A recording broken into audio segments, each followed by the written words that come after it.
The Lord be with you. A reading from the Holy Gospel according to Mark. Again, Jesus left the district of Tyre and went by way of Sidon to the Sea of Galilee, into the district of the Decapolis. And people brought him a deaf man who had a speech impediment and begged him to lay his hand on him. He took him off by himself away from the crowd. He put his finger into the man's ears and, spitting, touched his tongue.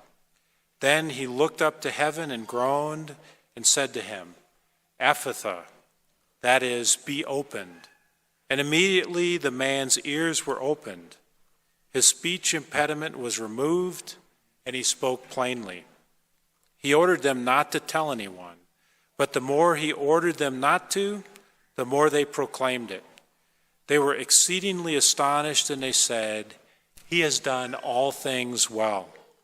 He makes the deaf hear and the mute speak." The Gospel of the Lord. Praise to you, Lord Jesus Christ.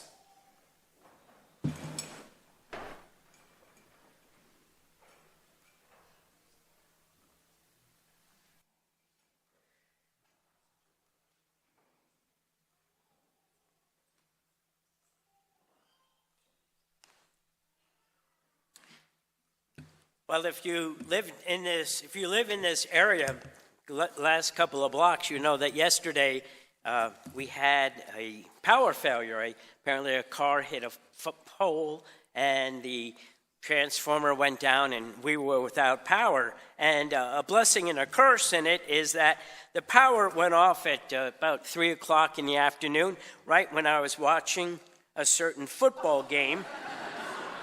That I will not mention how it turned out, because many of you will remind me of how it turned out.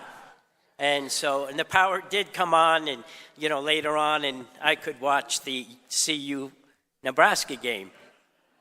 And we all know that CU's power went out during the game.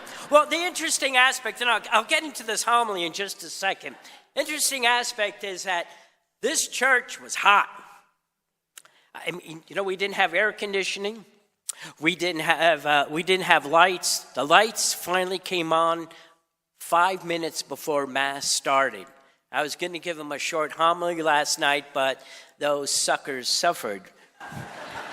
And this morning too, thank goodness for Dan, he came in and got the air conditioning turned on, and I'm in this outfit, and this is nothing but polyester. This is polyester. This is polyester. My shirt is polyester. I felt like I was back in 1970 when we'd go out with our leisure suits with come on, you guys remember that, and the puka shells.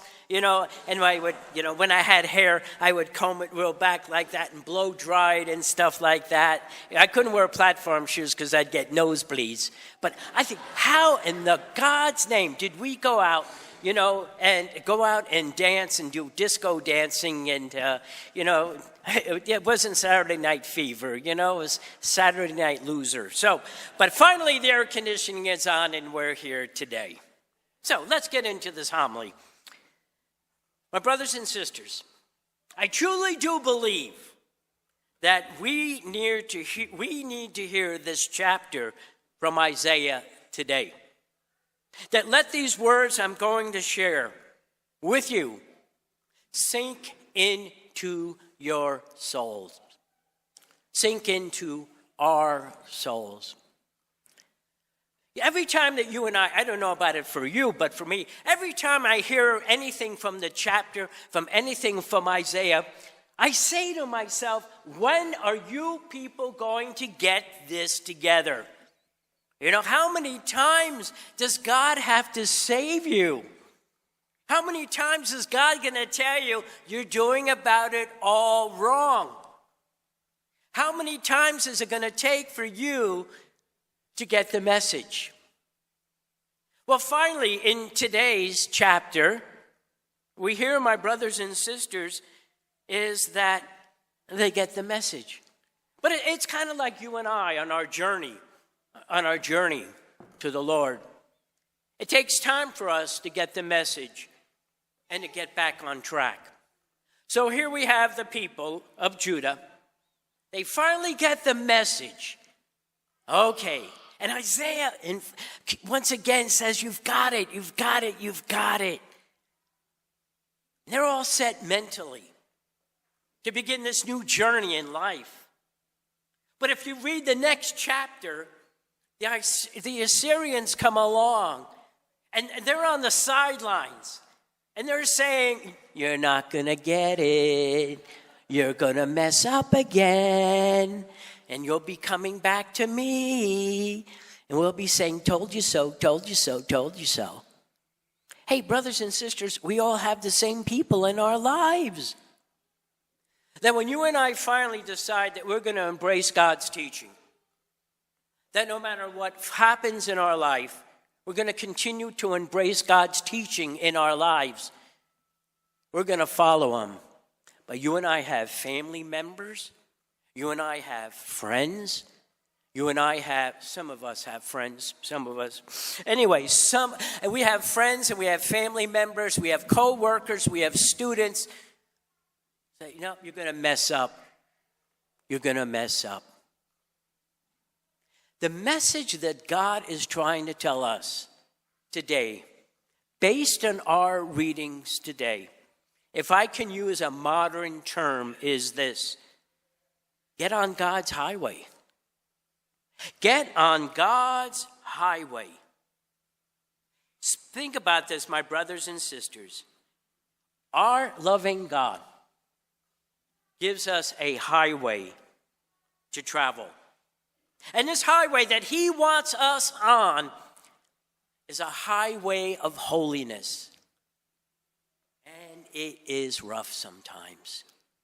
We get on that highway, and there's a certain word that you and I realize that we've got to incorporate in our lives, and other people have got to incorporate in their lives, and that is merge. You ever notice that? I'm not going to let you on. This is my I-25. And they see you, and they try to cut you off. God wants us on that highway. And we have to do everything in our power to stay on that highway.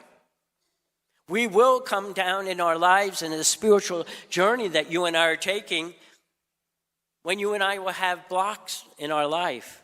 We'll have to slow down. And now this is the interesting thing. When you and I are on this wonderful spiritual highway that God wants us to be on, there are times we're going to be stuck in traffic. There will be times in our lives when we're stuck in traffic. And there are times that you and I are passengers in other people's cars. And other people's cars in their lives. And I've said this to you before, and I'll say it to you again. There are people that have the man that I replaced at St. Francis Cabrini, the wonderful priest, Father Ken Leone. When you'd get in Father Ken's car, he would drive, but he would never look. He would just be driving like this. And even the statue of the Blessed Mother, she had her eyes like this. There are going to be people like that in our car. But while you and I are passengers in this car, it's a wonderful time for us to look out and to see things we've never seen before. And when you and I are passengers in God's car on his highway, we're going to see things we have never seen before. Look at our second reading from St. James. Where St. James says to us and James says to us in a beautiful way, hey, God doesn't care if you've got money. God doesn't care if you have prestige. Oh, do you know who I am? I love it. I don't know if you've ever seen this on YouTube or whatever. This person's complaining. Do you know who I am? And they're waiting for a flight. And the person at the desk picks up the microphone and goes, we have a man here. Does anyone know who he is? God wants us sinners. God wants us sinners. He is the one that looks for the lost sheep. Look at our gospel reading today. He is in a certain area of town. And maybe he's getting bored. Jesus is getting bored. What does he do? He leaves the area. And he looks for people that need to be healed. And brothers and sisters, that's you and I. We need to be healed. And he looks for them. And he cures the man from no longer being able to hear and to hear. He hears the Lord's voice. And when you and I are on this highway that God wants us on, we hear his voice. We hear his voice to either get off, you're wrong, you're going in the wrong direction, you've passed the exit, get off, get back on again, and start all over again. As I've always said, and we know it from recovery work, it's progress, not perfection. It's progress, not perfection. Well, when you and I in our cars, we stop, we put on the brakes and say, this isn't working out for me. I need to get off the highway. I need to pull over to the side of the road and recalculate where I am going. See, that's what happens when we listen to God. You see, that's what happens when we realize I'm going down this highway that God does not want me on because it's the wrong highway. It's the one that the evil one wants me on.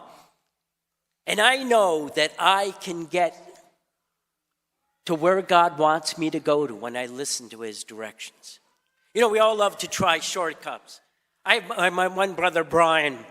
Now, I'll say it so nicely that Brian is very prudent with his money. The guy is cheap.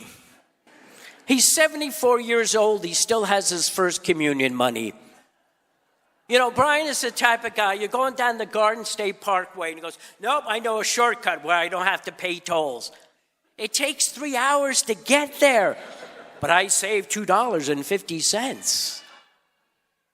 Now, see, brothers and sisters, don't go the cheap route. Don't go the cheap route that Satan wants you on.